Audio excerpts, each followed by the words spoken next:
علی بھائی آپ سے اگلا سوال ہے۔ عموماً علماء کرام کی جانب سے علماء دین کے فضائل میں دو احادیث بیان کی جاتی ہیں جن کی صحت سے متعلق معلوم کرنا ہے۔ پہلی حدیث ہے، میری امت کے علماء بنی اسرائیل کے انبیاء کی مثل ہیں، اور دوسری حدیث ہے، علماء کے قلم کی سیاہی شہید کے خون سے افضل ہے۔ وضاحت فرمائیے گا۔ دیکھیں جی، علم کی فضیلت اور علماء کی فضیلت یہ تو ایسا ٹاپک ہے کہ اس پہ گھنٹوں بولا جائے نا قرآن اور سنت کی روشنی میں، تو تب بھی اتنا مواد موجود ہے کہ کفایت کر جائے۔ علم دین کی فضیلت، علماء کی فضیلت کے لیے ہمیں اس طرح کی کمزور روایتوں کا سہارا لینے کی ضرورت نہیں ہے۔ یہ دونوں روایتیں ہی کمزور ہیں اور اکثر صوفیاء نے اپنی کتابوں میں لکھی ہوئی ہیں۔ رہی اس کے اندر جو تھیم ہے، جو میسج ہے، وہ بالکل درست ہے۔ انبیاء کے وارث ہیں علماء، یہ ایک قول زرعی کے طور پہ بالکل بات ٹھیک ہے۔ اور بنی اسرائیل کے انبیاء کی مثل ہیں، اس سے مثل سے مراد ان کا مرتبہ نہیں ہے، یعنی جس طرح کا کام ان کو دیا گیا تھا نا، ہر قبیلے کے لیے، ہر قوم کے لیے الگ پیغمبر آتا تھا۔ وَإِن مِّن أُمَّةٍ إِلَّا خَلَا فِيهَا نَذِيرٌ، جو اللہ تعالیٰ نے فرمایا کہ کوئی بھی ایسی امت نہیں گزری جس میں کوئی ڈر سنانے والا نہ آیا ہو۔ تو ہمارے نبی علیہ السلام کو چونکہ اللہ تعالیٰ نے خاتم النبیین بنا کر بھیجا، ختم نبوت کی وجہ سے وہ نبیوں والا کام اس امت میں ٹرانسفر ہوا۔ كُنتُمْ خَيْرَ أُمَّةٍ أُخْرِجَتْ لِلنَّاسِ تَأْمُرُونَ بِالْمَعْرُوفِ وَتَنْهَوْنَ عَنِ الْمُنْكَرِ، تم بہترین امت ہو جو لوگوں کے نفع کے لیے نکالی گئی ہو، لوگوں کو نیکی کی طرف بلاتے ہو، برائی سے روکتے ہو۔ نبیوں والا کام ٹرانسفر ہوا، لہٰذا جو کام اگلے انبیاء کرتے تھے، نبی صلی اللہ علیہ وآلہ وسلم کے منصب نبوت، ختم نبوت کی برکت سے آپ کی امت کو ٹرانسفر ہوا، اور یہی اس امت کی فضیلت ہے اصل میں۔ تو ظاہر ہے وہ کام علماء ہی کر رہے ہوں گے۔ علماء سے مراد ڈگری والے علماء نہیں، جس کے پاس بھی علم دین ہے، جو صحیح بخاری میں حدیث ہے، بلغوا عنی ولو آیہ، پہنچا دو میری طرف سے خواہ تمہیں ایک آیت ہی آتی ہو۔ ایک آیت بھی کسی کو آتی ہے نا تو وہ اگلے کسی مسلمان کو یا انسان کو سکھائے گا، وہ اس کا عالم۔ بلکہ میں کہتا ہوں مسلمان تو ہر مسلم جو ہے وہ عالم ہوتا ہے۔ میرے بھائی، جسے وضو کا طریقہ آتا ہے، نماز کا طریقہ آتا ہے، غسل کا طریقہ آتا ہے، روزے کے بنیادی مسائل اسے پتہ ہیں، یہ تو وہ ساری چیزیں جو ہمیں فرض چیزیں ہیں، ہمارے لیے سیکھنا فرض ہے، تو وہ ان ساری چیزوں کا عالم تو ہے نا۔ رہا کلی عالم، وہ تو اللہ ہی ہے پھر، یا اس کے پیغمبر ہیں جو اللہ نے ان کو سکھایا۔ باقی سب لوگ تو جزوی طور پہ اپنے آپ کو عالم کہہ سکتے ہیں نا۔ تو یہ جو بات ہے مثل انبیاء ہیں، اس سے مراد ہے انبیاء والا کام۔ رہا جو دوسری حدیث کے علماء کے قلم کی سیاہی جو ہے وہ شہید کے خون سے افضل ہے، تو تھیم میں تو بات بالکل درست ہے۔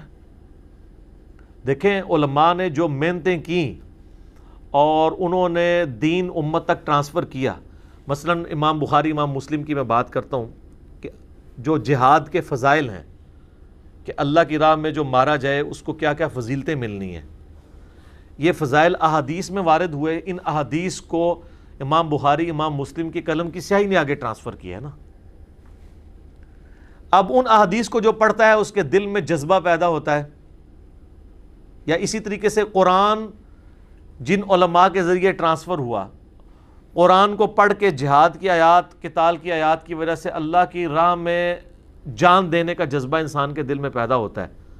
یہ جو موٹیویشن پیدا ہوتی ہے، اس کے اگینسٹ کوئی شخص اللہ کے لیے جان دے دیتا ہے، تو یقیناً اس کے خون سے افضل ہے اس عالم کے قلم کی سیاہی کہ جس نے اس کے اندر یہ موٹیویشن پیدا کی ہے۔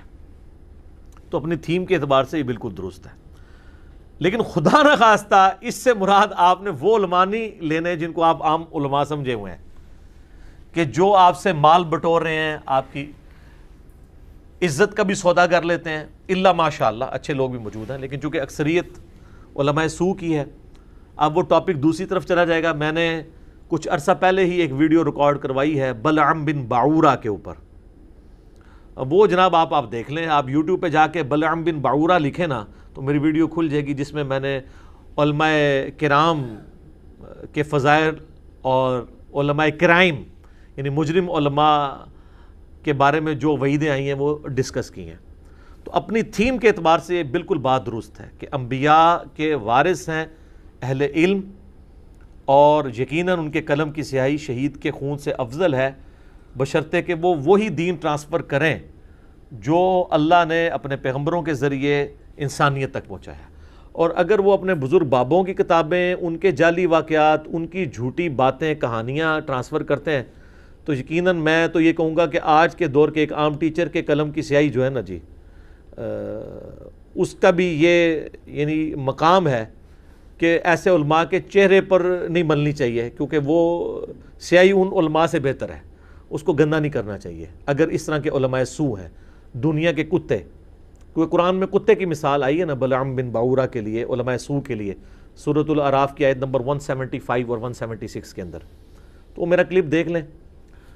علم کی فضیلت کے اعتبار سے اس کو سپورٹیو علماء کی فضیلت کے اعتبار سے وہ آیت بھی ہے، انما یخشی اللہ من عبادہ العلماء. اللہ کی خشیت اور معرفت تو صرف اہل علم کو ہے. ہمارے نبی علیہ السلام کو دعا سکھائی گئی قرآن میں، قل رب زدنی علما. اے نبی آپ بھی دعا کیا کریں، اے اللہ میرے علم میں اضافہ کر دے. حضرت آدم علیہ السلام کو فرشتوں کے ذریعے سجدہ کروایا گیا ان کے علم کی بنیاد میں. وَعَلَّمَ آدَمَ الْأَسْمَاءَ كُلَّهَا، علم کی وجہ سے. سورہ الزمر میں قُلْ هَلْ يَسْتَوِي الَّذِينَ يَعْلَمُونَ وَالَّذِينَ لَا يَعْلَمُونَ إِنَّمَا يَتَذَكَّرُ أُولُو الْأَلْبَابِ. اے نبی فرما دو بھلا علم والے اور بغیر علم والے برابر ہو سکتے ہیں؟ نصیحت تو نہیں حاصل کرتے مگر عقل والے. پھر سنن ابن ماجہ میں جو حدیث ہے، نبی علیہ السلام فجر کی نماز کے بعد ام سلمہ کہتی ہیں ہماری ماں کہ دعا مانگا کرتے تھے، اللہم انی اسألک علما نافعا ورزقا طیبا وعملا متقبلا. اے اللہ میں تجھ سے سوال کرتا ہوں ایسے علم کا جو نفع مند ہو، یعنی اس سے مجھے دنیا اور آخرت کا نفع ملے. اس دنیا کے نفع سے مراد وہ والا نہیں ہے جو یہاں پہ علماء بیچ کے تو اپنی جدادیں بنا رہے ہیں. دنیا بھی آپ کے سکون سے گزرتی ہے اگر آپ کے پاس علم ہو. لوگ کہتے ہیں نا علم دین آ جائے تو جی پھر عمل کرنا پڑ جائے گا. سر جتنا آپ کے پاس علم آئے گا دین اتنا ہی آپ کو آسان لگے گا، کیونکہ آپ کو پتہ چل جائے گا کہ کس چیز کی انٹینسٹی کتنی ہے، اس میں مجھے یہاں پہ ریلیکسیشن ہے. جتنا کم علم ہوگا اتنا ہی آپ پھنستے چلے جائیں گے. تو اے اللہ مجھے ایسا رزق دے جو پاک ہو، اور مجھے ایسا عمل میرا ہو جو مقبول ہو. لیکن پہلی دعا کیا تھی؟ علم نافع، علم دے نفع والا. بخاری اور مسلم میں کئی احادیث ہیں جو اس کو سپورٹیو ہیں. صحیح مسلم میں حدیث ہے، جو شخص علم حاصل کرنے کے لیے کسی راستے پہ چلا، اللہ تعالیٰ اس کے لیے جنت کا راستہ آسان کر دے گا. ابھی کتنی بڑی جنت کا راستہ اس کے لیے آسان ہو جائے گا. اور جامع ترمذی میں ایک بڑی زبردست حدیث ہے جو اس کو سپورٹیو ہے. نبی صلی اللہ علیہ وآلہ وسلم نے فرمایا کہ ایک عالم کی فضیلت، اہل علم کی فضیلت ایک عابد عبادت گزار کے اوپر ایسی ہے جیسی میری فضیلت تم میں سے ادنا کے اوپر. ہم میں سے کوئی اعلیٰ بھی ہو جائے تو رسول اللہ اس کا کوئی کمپیریزن نہیں ہے. اور آپ کہہ رہے ہیں کہ جس طرح میری فضیلت تم میں سب سے ادنا کے اوپر ہے نا، اس طرح کی فضیلت ایک عالم کو عابد پر حاصل ہے، کیونکہ وہ عبادت گزار ہے نا، صرف چھڑا عبادت گزار ہے. علم کی فضیلت تو بہت زیادہ ہے، اس لیے کہ وہ عالم اپنے علم سے ایسا نفع حاصل کر سکتا ہے کہ جس کے ذریعے اس طرح کے ہزاروں عبادت گزار پروڈیوس کر دے، اس کا ثواب بھی اس کو آٹومیٹکلی ملے گا، کیونکہ وہ ایسے علماء پروڈیوس کر دے گا. اس لیے بخاری اور مسلم دونوں میں حدیث ہے، نبی صلی اللہ علیہ وآلہ وسلم نے فرمایا کہ علم کی فضیلت کے اعتبار سے کہ دو ہی لوگ ہیں جن پہ رشک کیا جا سکتا ہے. ایک وہ جس کو اللہ نے مال دیا ہو اور وہ اللہ کی راہ میں خرچ کرتا ہو، اور دوسرا جس کو اللہ نے علم و حکمت دی ہو، اس کے ذریعے لوگوں میں فیصلے کرتا ہو، لوگوں کو دین سکھاتا ہو. یہ دو ہیں جن کے اوپر کسی نے اگر حسد کرنا ہے نا، یعنی وہ حسد رشک کے معنوں میں کہ یار منو بھی ہے کچھ مل جائے، تو یہ دو ہیں.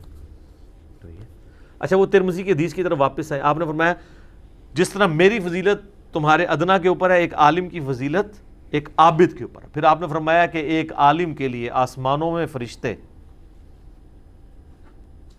اور زمین و آسمان کے درمیان جتنی مخلوقات ہیں زمین پہ جو مخلوقات ہیں، حتیٰ کہ پانیوں میں مچھلیاں اور بلوں میں چیونٹیاں بھی اس کے لیے دعا کرتی ہیں. سارے ظاہر ہے وہ تو لوگوں کی زندگیاں بدل رہا ہے نا جی. صحیح مسلم میں حدیث ہے مردے کو 3 اعمال کا ثواب پہنچتا ہے. پہلی چیز صدقہ جاریہ، اور دوسری چیز علم کی بات. امام بخاری، امام مسلم آج تک ان کا اجر ٹوٹا نہیں ہے. تو یہ مطلب یہ ہے کہ امام بخاری روزانہ 1000 نفل پڑھتے تھے، تو وہ جس دن فوت ہوئے ہیں اس دن 1000 نفل ختم. لیکن جو امام بخاری حدیثیں لکھ کے چلے گئے ہیں، ان کے مرنے کے بعد سے تو زیادہ ہو گیا ان کا کام، اور اب تو دن بہ دن بڑھتا جا رہا ہے. عبادت تو آپ کی زندگی کے ساتھ ختم، لیکن علمی خدمت نہیں ختم، تا قیامت جاری ہے. سر مولانا مودودی نے اب جو ایفرٹس پٹ کی ہیں، یا اس کے بعد ڈاکٹر اسرار صاحب نے ویڈیوز کے ذریعے لوگوں تک قرآن کا پیغام پہنچایا، تو وہ تو فوت ہو چکے ہیں، لیکن ان کے مرنے کے بعد بھی وہ فضیلت جاری ہے. اس لیے علم والا جو معاملہ ہے نا وہ اتنا ڈومیننٹ ہے، اور اسلام سارا اورینٹڈ ہے علم دین کے اراؤنڈ کے. علم علم علم. لیکن میں یہاں پہ عرض کروں، بعض علماء جو ہے نا وہ انتہائی بے عمل ہوتے ہیں، اور ان کو اگر کوئی کہتا ہے نا یار یہ نماز جماعت سے نہیں پڑھتے، تو وہ آگے سے اس طرح کی حدیثیں سناتے ہیں کہ جی وہ عالم کا تو سونا عبادت گزار کی عبادت سے افضل ہے. سر سونا اس وقت افضل ہے کہ عبادت، ویسے تو یہ روایت بھی کمزور ہے، اگر کوئی صحیح بھی مان لے، عبادت گزار کے تہجد کے نفل پڑھنے سے ایک عالم کا ٹائم کے اندر سونا، فجر ٹائم سوتے رہنا نہیں، ٹائم کے اندر سونا افضل ہے. کہ جب وہ اٹھے گا، چلے وہ تہجد کے لیے نہیں اٹھا، فجر کے وقت اٹھا ہے، فجر کے بعد وہ کتنے لوگوں کو قرآن کی تعلیم دے گا، اور ان کی نسلیں سنور جائیں گی، اس قیامت تک آنے والی نسلوں کے اعمال کا ثواب اسے ملے گا. تو اس اعتبار سے کہا گیا کہ وہ عالم کا سونا. یہ نہیں کہ عالم سوئے ہی رہے، مطلب نہ وہ نماز پڑھے نہ کوئی نیکی کا کام کرے، سوتے ہی رہے تو افضل ہے. نہیں، اسلام میں ہر چیز بیلنس کے ساتھ ہے. علم اور عمل جوڑا ہے. صرف علم کوئی چیز نہیں ہے اگر وہ اس پہ عمل نہیں کرتا، اور صرف کوئی عمل کرتا جا رہا ہے اور اس کو علم نہیں ہے کہ میں نے نماز کیسے پڑھنی ہے، تو وہ قرآن میں ہے نا پارہ نمبر 30 کے اندر، عمل کر کر کے تھک جانے والے، عاملۃ ناصبہ، عمل کر کر کے تھک جانے والے. عمل کریں گے تو اس میں آپ کانٹیکسٹ میں حضرت ابن عباس کا باقی لوگوں کے اقوال پڑھیں صحیح بخاری کے اندر، کہ اس سے مراد عیسائیوں کے راہب ہیں. عبادت گزار تو تھے، لیکن اپنے شرکی عقائد کے ساتھ شریعت کو کیا چیز مطلوب ہے اس کو چھوڑ کے انہوں نے اپنے کرائٹیریے قائم کیے تھے. اسی لیے ہم کہتے ہیں نا کہ جو صوفیاء ہیں، اگر انہوں نے اللہ کو راضی کرنے کے لیے کوئی طریقے ڈیوائز کیے ہیں، تو وہ طریقے اللہ کی بارگاہ میں صرف اس وقت قابل قبول ہوں گے جب وہ اللہ کے پیغمبر سیدنا و مولانا امام اعظم محمد رسول اللہ صلی اللہ علیہ وآلہ وسلم کی تعلیمات کے مطابق ہوں گے. اگر وہ تعلیمات کے مطابق نہیں ہے نا، تو یہ سورۃ الغاشیہ میں ہے نا، هل اتاک حدیث الغاشیہ وجوہ یومئذ خاشعہ عاملۃ ناصبہ. عمل کر کر کے تھک جانے والے لوگ، لیکن اینڈ رزلٹ زیرو ہے، کیونکہ نبی کے پیٹرن پہ نہیں ہے. اللہ تعالیٰ نے رول ماڈل نبیوں کو اسی لیے بنایا کہ کوئی شخص اللہ تعالیٰ کے معاملے میں غلوب بھی نہ کر جائے. اللہ کن باتوں سے خوش ہوتا ہے اس کا فیصلہ پیغمبر کی تعلیمات کی روشنی میں ہوگا جو اللہ تعالیٰ نے خود سکھائی ہیں. تو عالم کی بہت فضیلت ہے. ہم تو بلکہ اس پلیٹ فارم نے تو علم کو ہی اجاگر کیا ہے، اہل علم کو، لیکن وہ اہل علم جو ہمیں بتاتے ہیں قال اللہ و قال رسول، وہ علماء نہیں جو ہمیں یہ سکھاتے ہیں کہ جی آپ جو ہے وہ ہمارے بابوں کی عبادت کریں، وہ علماء نہیں، بلکہ اللہ اور اس کے رسول کی باتیں بتانے والے ہیں. تو سر ان کے لیے تو آپ جس طرح مرضی فضائل کی بات کریں نا، بڑے سے بڑے فضائل بھی وہ بھی ان کو حاصل ہیں. حتیٰ کہ علم کی ایسی فضیلت ہے کہ صحیح بخاری میں حدیث ہے، نبی علیہ السلام نے فرمایا اللہ تعالیٰ کبھی ایسا نہیں کرے گا کہ دنیا سے علم کو اس حال میں اٹھائے کہ علماء کے سینوں سے اسے سلب کر لے، بلکہ اللہ تعالیٰ علماء کو ہی اٹھا لے گا قرب قیامت میں، اور پیچھے جاہل بچ جائیں گے جو علم کے بغیر فتوے دیں گے، خود بھی گمراہ ہوں گے اور اوروں کو بھی گمراہ کریں گے. یہ وہ بخاری کی حدیث ہے جو میرے اوپر لوگ فٹ کر رہے ہوتے ہیں، ٹھیک ہے، حالانکہ یہ حدیث ان کے اوپر، ان کے بزرگوں کے اوپر خود فٹ ہوتی ہے. اس میں الفاظ ہیں بغیر علم کے فتویٰ دیں گے.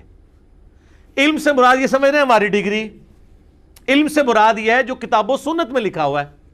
ایک بندہ کہتا ہے قرآن میں لکھا ہوا ہے سود حرام ہے، اور اللہ رسول سے جنگ ہے، سورہ البقرہ آیت نمبر 279. تو یہ علمی بات ہے. علمی بات یہ نہیں ہے کہ اسے یہ کہا جائے کہ یار تیرے پاس ڈگری ہے، نہیں تو سورہ بقرہ سے بھی بے شک آیت پیش کرے، میں نے نہیں سود کو حرام ماننا. یہ ہو سکتا ہے کیا؟ پھر تو وہ پھر خود جاہل ہوگا.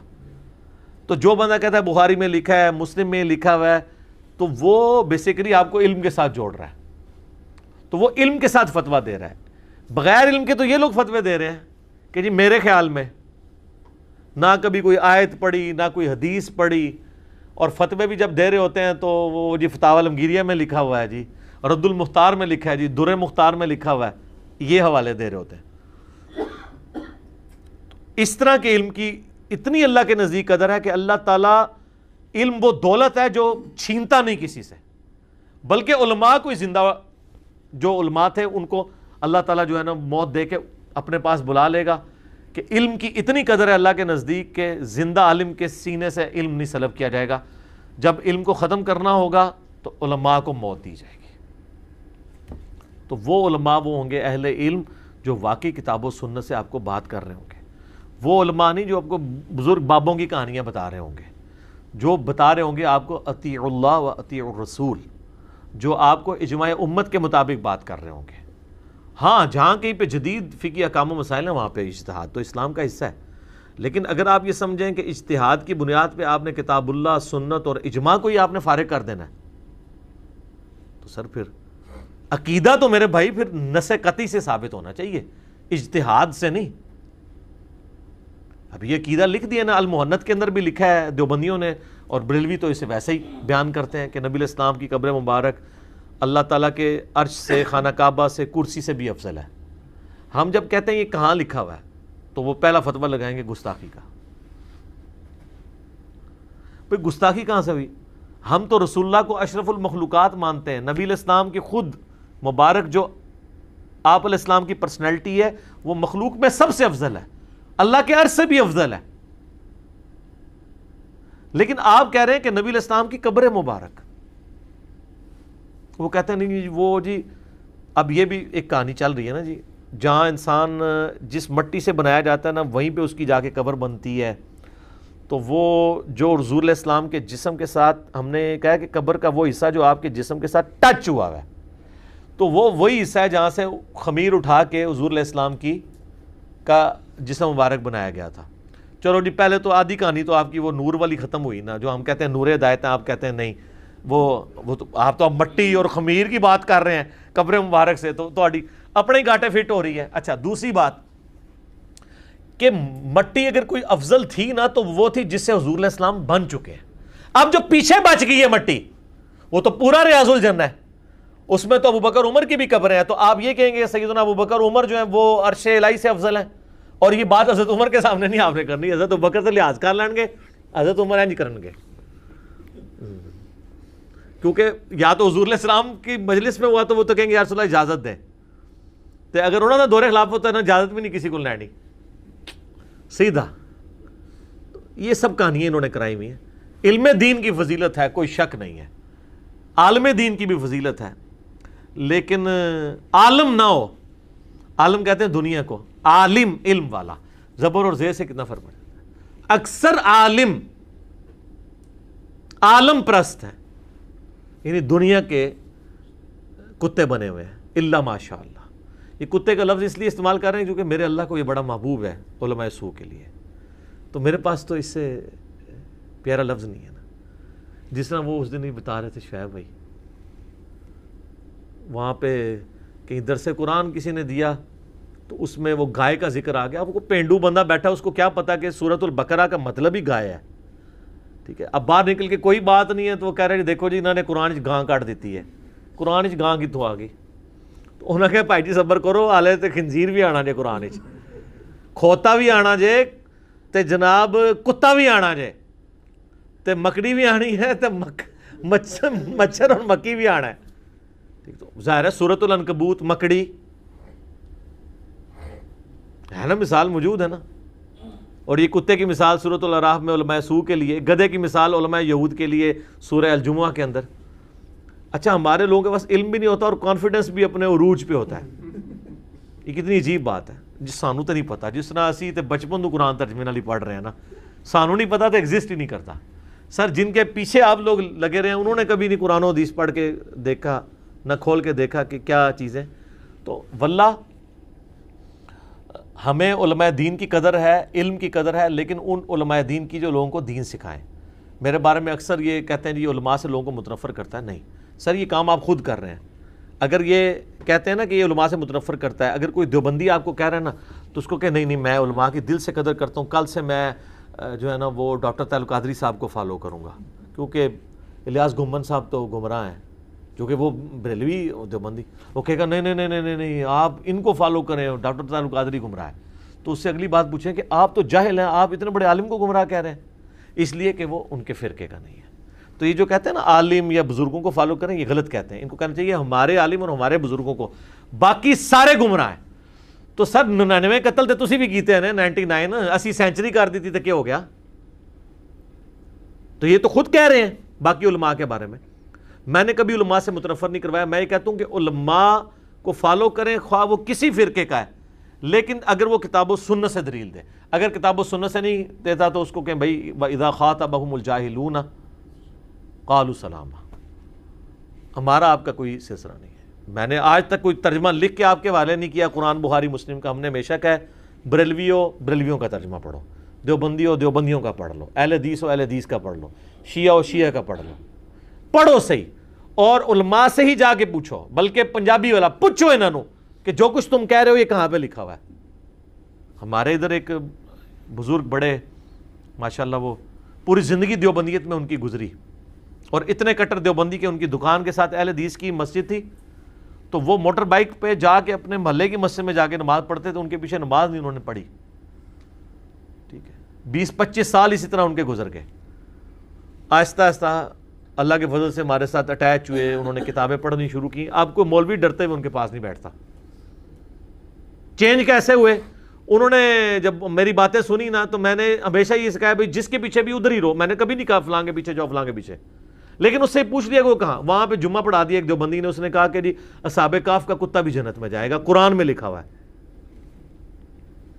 بہت انہوں نے مجھے فون کیا کہ جی اب وہ شریف آدمی مجھے فون کر کے پوچھ رہے ہیں کہ جی کہاں لکھا ہوا ہے۔ میں نے بتایا کہ جی اصحاب کہف کے کتے کا تو ذکر ہے سورۃ الکہف کے اندر، 15 سے شروع ہو کے 16 نمبر پارے میں ختم ہوتی ہے، لیکن یہ نہیں ہے کہ وہ جنت میں جائے گا۔ انہوں نے خیر خود پڑھا، اگلے جمعے انہوں نے کہا مولانا صاحب میں نے پڑھا ہے، مجھے تو قرآن میں نہیں ملا کہ وہ جنت میں جائے گا۔ تو کہنے لگے جی بزرگوں نے لکھا ہے۔ انہوں نے کہا چلو جدھر بھی لکھا ہے کوئی سند تو ہوگی نا کہیں قرآن میں حدیث میں۔ تو انہوں نے الٹا ان کو کہہ دیا جناب یہ تو گمراہ ہو گئے،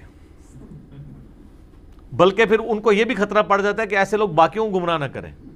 وہ بیچارے پھر بھی وہی نماز پڑھنے جاتے تھے، اتنا کچھ سن کے بھی، پھر ان کی موٹر بائک کی ٹینکی سے انہوں نے پیٹرول نکالنا شروع کر دیا، یعنی وہ پائپ نکال دیا، ٹینکی خالی ہو گئی تاکہ ادھر آنا ہی چھوڑ دے۔ سر آپ دیکھ لیں کمزوری کا لیول ان کا۔ ہم کہتے ہیں ان کے پیچھے نماز پڑھو، کہتے ہیں خدا دا نہ ہے ساڑھے پیچھے نہ پڑھو، 4 بندے اور بھی نال لے جاؤ گے۔ ان کو پتہ ہے ہم اتنے کمزور ہیں۔ تو ایسے علماء جو بچارے اپنے فرقے کا، اپنی عوام کا دفاع نہیں کر پا رہے اپنے علم کی بنیاد پہ، تو علم تو ان کے پاس پاور نہ ہوئی۔ کہتے ہیں نا علم وہ خزانہ ہے جو چوری نہیں ہوتا، علم وہ تلوار ہے جو ٹوٹتی نہیں ہے۔ سر یہ دیکھا ہے ہم نے، اس پلیٹ فارم سے ثابت کیا ہے کہ سارے ٹوٹ گئے ہیں، ٹھیک ہے، دیکھ لیں کہاں پڑے ہیں، آ کے دعوے کرتے ہیں جی کروڑوں کے ہمارے فالورز ہیں۔ تو آپ ذرا سوشل میڈیا پہ دیکھ لیں کتنے لوگ ان کی ویڈیوز کو فالو کر رہے ہیں۔ تو اس طرح کچھ نہیں ہوتا، سچائی جو ہے نا وہ طاقت رکھتی ہے، اور اس علم کی ہم قدر کرتے ہیں، ٹھیک ہو گیا۔